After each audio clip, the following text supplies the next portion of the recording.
Hello, Algebra 2 students. It is I, Mr. Kingsbury. Today I want to go over two things with you. One, we're going to talk about exponential growth and decay. Two, we're going to work a couple of logarithmic functions together. So let's start with exponential growth and decay. Right in front of you here, I have both formulas. They both have the same four basic parts. There's an initial amount, that's A. There's a growth rate, R. There's a number of time intervals, that's X, and then there's the current amount, which is Y. The only difference between these two is that growth has addition and decay has subtraction. That's the only difference. And you're going to figure out which one that you need to use based on the word problem. Now, all I'm going to ask you to do is to write the equation. I'm not going to ask you to solve it. So we're going to write a few here in just a second together. There are a couple of things I want to make sure you're aware of. First of all, the growth rate will be given to you as a percent.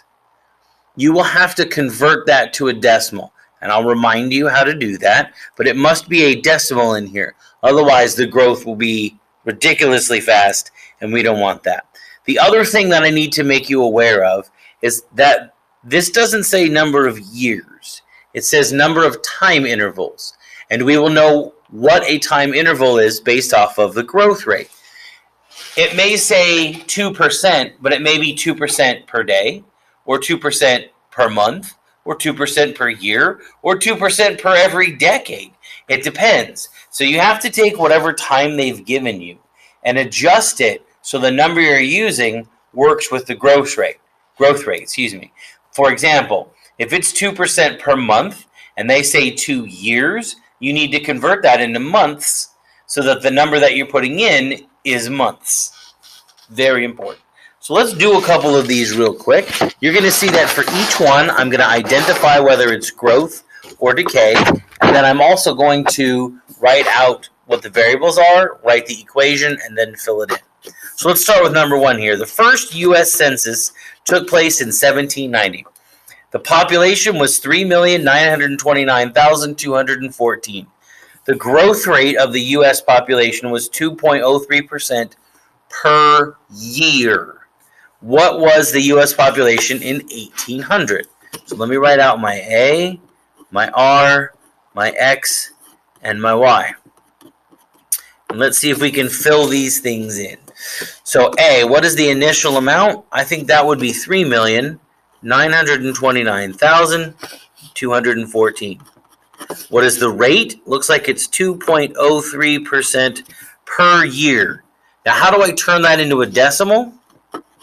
You take 2.03, you locate the decimal, which is right here, and you move it 2 places to the left. Notice there's this empty spot. I'm going to put a 0 there. So I would write 0.0203. That's what I'm going to use for the rate. X is the number of time intervals. This says it's 2.03% per year. So X is going to be the number of years. Well, we're not sure how many years went by. We just know the first one was in 1790 and the second one was in 1800. So what I can do is subtract those to figure out how many years has gone by. That would be 10 years. And lastly, what's the final amount? We don't know. That's what it's asking. What was the population in 1800? So we could figure that out. Let's write an equation anyway that we could use to figure it out. So y equals A times 1 plus R to the X power. And we can start plugging stuff in. We don't know what Y is, so that stays the same. A is going to be 3,929,214. 1 plus R, my R is 0.0203, and we will raise that to the X power. X is 10. There's our equation. Do not solve it, although this one will be pretty easy. We can just type that in the calculator. Do not solve it. Not necessary. By the way, I should have identified that this was growth. I know this because it says the growth rate. Right there, growth rate. Number 2, you drink a beverage with 120 milligrams of caffeine in it. Each hour, the caffeine in your system decreases by about 12%. How much caffeine will be in your body after 8 hours? So for starters, I underline decreases because that tells me this is decay. And then I will write out A, R, X, and Y. A is the starting amount, that's 120 milligrams. The rate is 12%, which I will rewrite as a decimal. That will be 0.12. And notice that's per hour. That's each hour. So when we go to X and it says how much caffeine will be in your system in 8 hours, we already have the appropriate unit, so we can just put 8. And we don't know what Y is because it wants us to figure that out. Our equation will be Y equals A times 1 minus R to the X power. Let's plug in. We don't know what Y is. We know that A is 120. We got 1 minus R. R would be 0.12. And that's to the X power, which is 8. So there we go. 2 down, 2 to go. Let's talk about a coin collection. Gotta love that. So we have this coin collection. Currently, our coin collection is worth $4,312.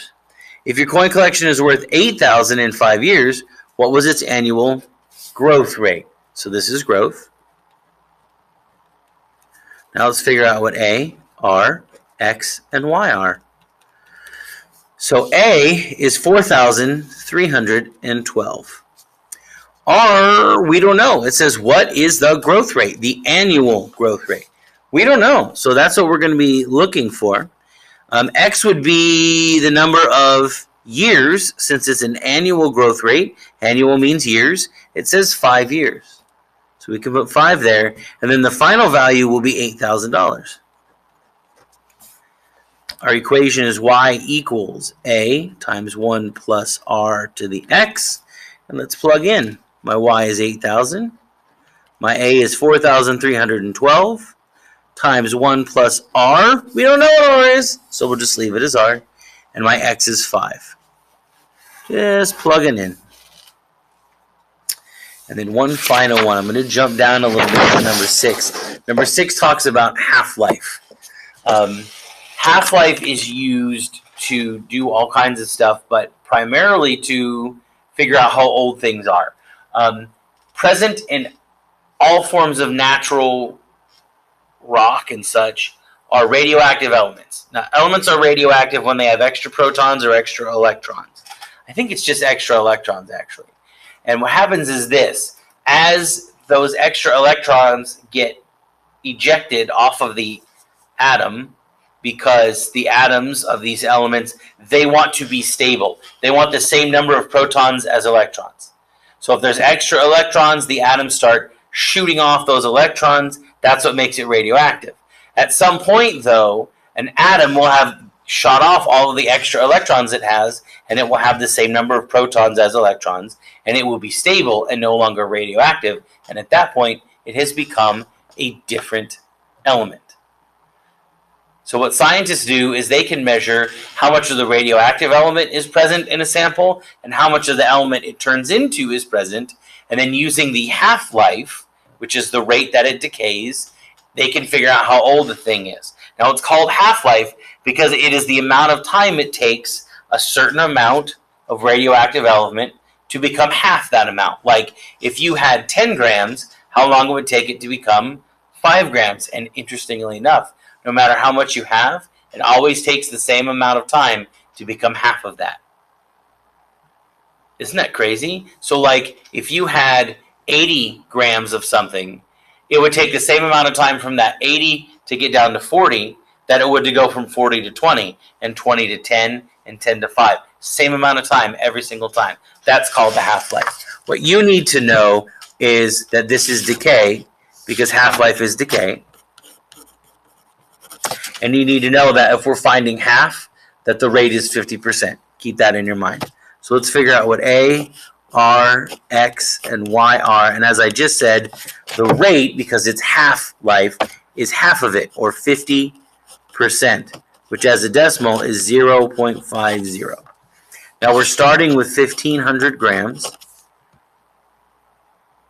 And we don't know how much will be left, so we don't know what Y is, but we know it's after 4 years. Now here's where we have an issue. It says 4 years, but the half-life is 6 months. So the rate is 50% every 6 months. So we need to take this 4 years and multiply it by 12, and that gives me 48 months.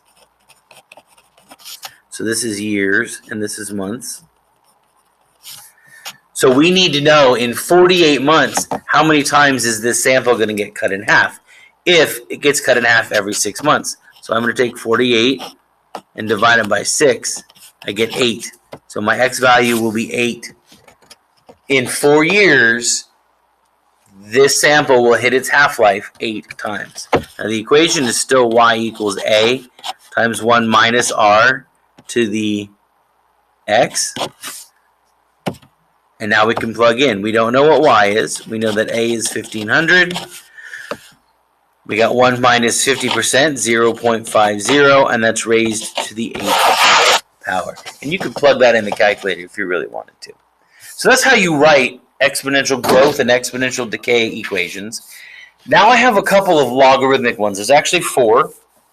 We'll do 2 now, and then we'll do 2 in a little in class. Now, you may have noticed that with the exponential growth and decay, it was a formula, and it applied to a whole bunch of different situations. There were even a couple more I didn't touch. They were all over the place. That's because the growth and decay formulas are applicable all over the place to all kinds of very different situations. Logarithms do not have a formula like that. They just have formulas that are applicable to a very specific situation, like number 7 here. Number 7 talks about the Richter scale, which is used for measuring the magnitude of an earthquake. So in a second here, we're going to use that, and we're going to actually solve this, which is why I paused for a moment. We will be solving. So hang on to your hats. So it turns out that the Richter magnitude can be found using this equation. M equals the log of I over 0.001, where M is magnitude and I is intensity. Please don't ask me how they figure out the intensity. I suspect they have some sort of device that they can use to measure the intensity, and then they use this equation to convert it to a magnitude. If an earthquake has an intensity of 5,924, what is the earthquake's magnitude? And we're going to round to 1 decimal. Not a big deal. So we'll use our equation here. M equals the log of I over 0.001. I am so sorry for my handwriting. What they do tell us is that the intensity is 5,924. Notice there's not any units. I don't know what 5,924 watts. I don't know. We'll just call it units. So this will equal the log of 5,924 over 0.001. And what's great is I can type this right into the calculator.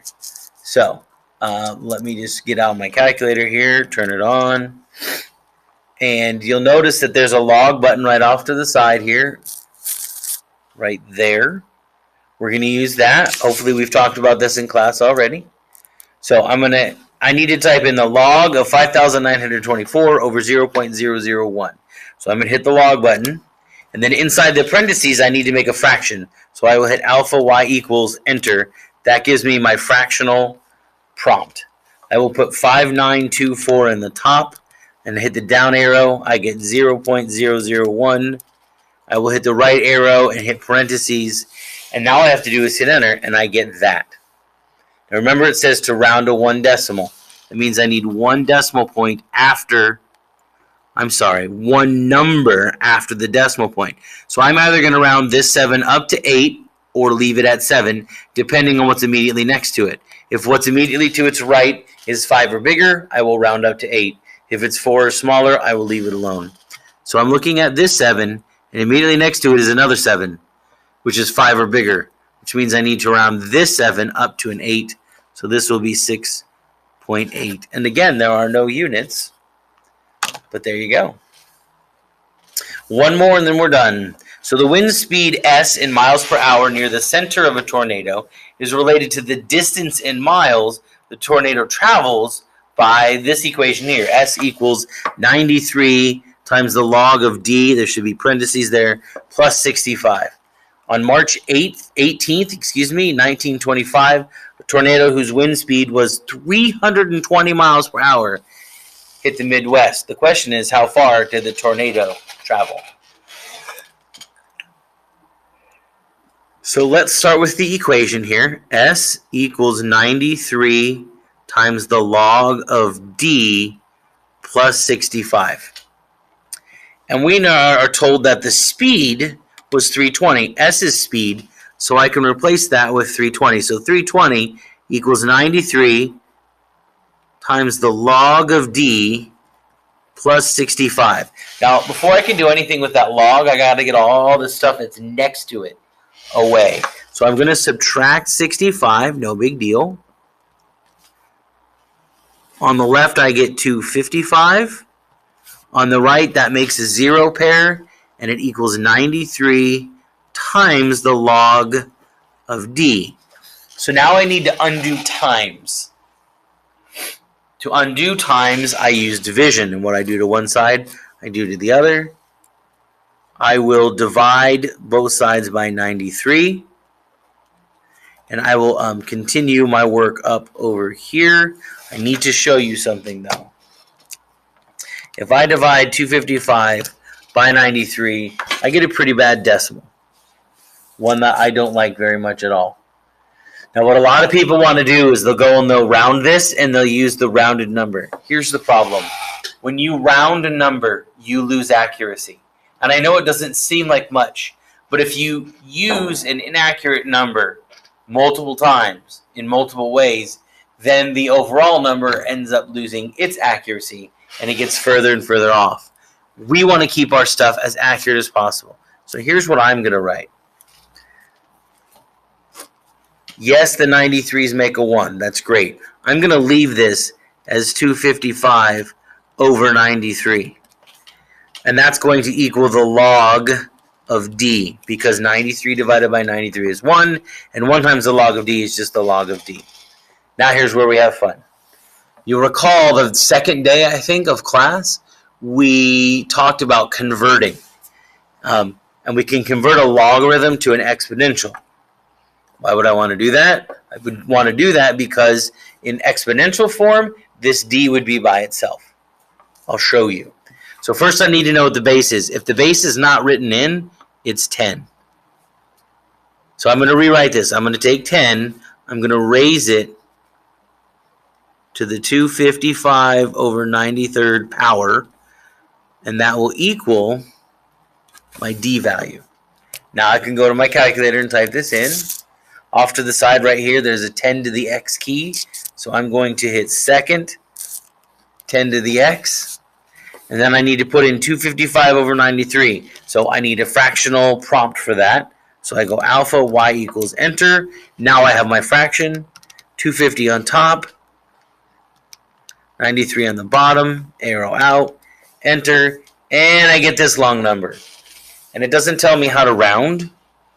So I'm just going to go to 2 decimal places, which means I'm either going to round this 9 up or leave it alone. Immediately to its left is a 5. That means I need to round this 9 up. Well, when you round 9 up, you round it up to 10. So I would put a 0, but I'd have to carry the 1, and then you get 9 plus 1, which is another 10. So I'll put that 0, and then I need to put the 1 over the 1, and that becomes 2. So this becomes 552.00 equals D. No big deal. Thought I'd share that with you. We'll do the remaining ones in class. Thanks for hanging with me, and I will see you later.